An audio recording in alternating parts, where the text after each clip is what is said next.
Ramesh twelve Ramesh YouTube சேனலிலிருந்து முதல் முறையாக கவரட்டி என்ற ஊரில் சரவணன் அவர்களை பேடிக்கணும் வந்திருக்கிறேன். இவர் ஒரு சிறந்த விவசாயி.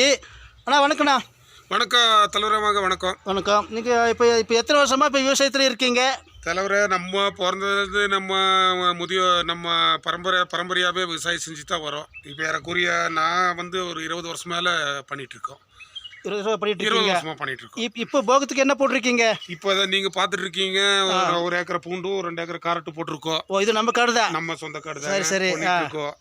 என்னென்னா நம்ம கொஞ்சம் இப்போ இந்த ஒரு 15-20 நாளாக எங்கள் ஏரியாவில் கவரட்டி பொறுத்த அளவுக்கு மழையே இல்லை. சுத்தமா மழை இல்லாம இப்ப மழைக்காக தான் ஆண்டவனை பிரார்த்தனை பண்ணிட்டு இருக்கோம். இப்ப எல்லா பக்கம் மழை தான் பெஞ்சிட்டு இருக்கு. எல்லா பக்கமும் பெஞ்சிருக்கு. ஆனா எங்களுக்கு மழை இன்னும் இந்த ஏரியாவுக்கு சேரல. கவரட்டியில இருந்து ஏறக்குறைய கல்லட்டி இங்க ஒரு சுற்று வட்டத்துல ஒரு 30 கிராமம் இருக்கு. இந்த 30 கிராமத்துலயும் மழை இல்ல. ஆனாலும் தண்ணி வச்சுதான் ஒரு அளவுக்கு பட்டர்ஃப்ளை அது இது ஓட்டி ஒரு அளவுக்கு வச்சிருக்கோம். இன்னும் மீதி வரண பகவான் தான் நம்மளை காப்பாற்றணும். வரண பகவான் காப்பாற்றணும். இப்ப கொஞ்சம் ஈரமா தெரியுதே. கொஞ்சம் ஈரம் இருக்கு. போன கடப்பாக்கத்துல எல்லாம் பூண்டு ரொம்ப 30 ரூபா 40 ரூபா வித்து எங்களுக்கு விவசாயமே வேணான்ற ஒரு கட்டத்துக்கு வந்துட்டோம். இந்த வருஷம் தான் ஒரு போன வாரத்துல இருந்து ஒரு அளவுக்கு ரேட் வித்துருக்கு. எங்களுக்கு ஒரு 250க்கு மேல பூண்டு கிடைச்சாதான் நம்ம பண்ற செலவுக்கும் கொடுக்குற கூலிக்கும் எங்களுக்கு கட்டுப்படி ஆகும்.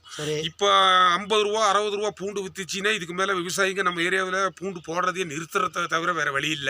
விவசாயத்தை நிறுத்தலாம் அந்த அளவுக்கு போயிட்டா. போன போகத்துல 60 ரூபா 40 ரூபா 30 ரூபா வரைக்கும் போயிருச்சு பூண்டு. இதே பூண்டு 400-500 ரூபாய் வந்திருக்கேன். அப்ப நீங்க விளைச்சு பண்ணீங்களா இல்லையா? அது அந்த ஒரு தடவை வந்ததை வச்சு நம்ம பண்ணக்கூடாது. நம்ம காலகாலமா பண்ணிட்டு இருக்கோம்.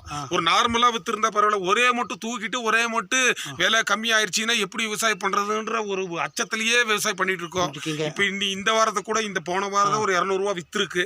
கடவுள் புண்ணியத்துல இந்த வாரம் ஏதாவது வித்தாதான் நம்ம விவசாயிங்க பொழைக்க முடியும். கடவுள் புண்ணியத்துல ஏதோ ஆண்டவ கை இந்த வருஷம் வித்தாதான் நம்ம விவசாயம் மேற்படி பண்ண முடியும்.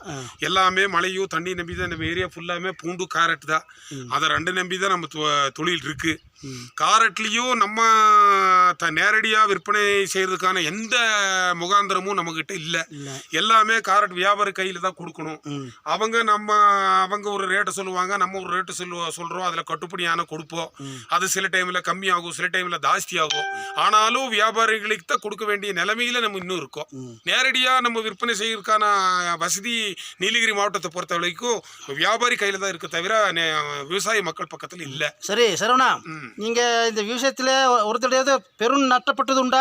கண்டிப்பாக உண்டு. விவசாயமே வேணான்னு சொல்லி வேற வேலைக்கு போகலான்னு ஒரு 4 வருஷத்துக்கு 5 வருஷத்துக்கு முன்னாடி முடிவு எடுத்தேன். மறுபடியும் ஒரு தடவை பார்க்கலான்னு பண்ணேன். ஆனா கடவுள் புண்ணியத்துல விவசாயம் பண்ணவங்க என்னைக்குமே தோத்தது கிடையாது. ஒரு போக போனாலும் ஒரு போக எப்படியாவது ஆண்டவ அருளால நம்ம காப்பாத்திட்டே வந்துருச்சு. இப்ப போன வருஷத்துல இருந்து விவசாய பெருமக்கள் எல்லாம் நல்லா போன முங்கோரத்துல நல்லா விளைச்சி நல்லா இருந்தாங்க. இந்த போகவும் எல்லாமே விவசாயம் எல்லாம் நல்லா தான் இருக்கு. மழை நல்லா பேஞ்சு நல்ல விலைக்கு வித்துட்டா எங்களுக்கு போதும். கடவுள் புண்ணியத்துல ஏதாவது பண்ணிடலாம். சரி, உங்களுக்கு கடவுள் கை விடாது. இது காட்டுல நம்மளுக்கு தான் நீங்க போட்டுக்கிறது. சரி சரவணா, இவ்வளவு நேரம் டைம் எடுத்து எங்க சேனலுக்கு பேட்டி கொடுத்ததுக்கு ரொம்ப நன்றிங்க. ரொம்ப நன்றி.